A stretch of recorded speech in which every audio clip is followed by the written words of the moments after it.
नमस्ते दोस्तों, मैं यज्ञ सिंह चैनल में आप लोग को नमस्ते करती हूँ। मैं अच्छी हूँ, आशा करती हूँ आप लोग भी अच्छे होंगे, स्वस्थ होंगे, मस्त होंगे, अपने अपने काम में व्यस्त होंगे। मैं आप लोग के सामने एक भजन का गीत गा रही हूँ। पसंद है तो लाइक कीजिएगा, सब्सक्राइब कीजिएगा, शेयर कीजिएगा।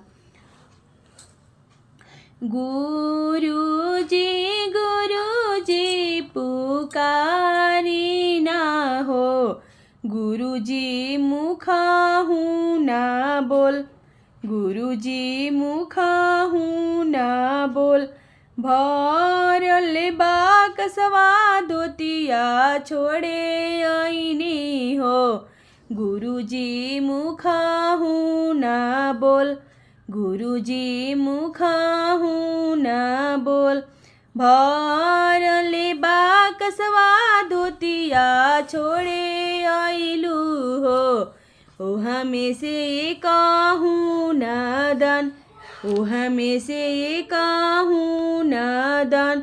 गुरुजी पुकारी ना हो, गुरुजी मुखाहु ना बोल, गुरुजी मुखाहु ना बोल। भरल सरिया बछिया छोड़े आईनी हो, गुरुजी मुखाहु ना बोल, गुरुजी मुखाहु ना बोल।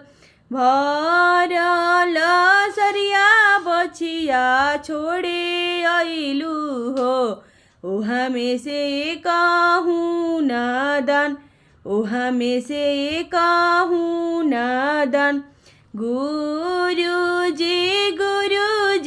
पुकारी ना हो, गुरुजी मुखाहु ना बोल, गुरुजी मुखाहु ना बोल। मटिया के बछिया बनालनु हो, बेतरनी हो जा तू पर, बेतरनी हो जा तू पर। एक धारी गईनी दूसरा धारी हो, मटिया गईले बिलाई, मटिया गईले बिलाई। जल के मछड़िया हमके काटताड़ी हो, गुरुजी मुखाहु ना बोल, गुरुजी मुखाहु ना बोल। संगे के सखी सब पार भैली हो, हमें बैतरानी में खड़, हमें बैतरानी में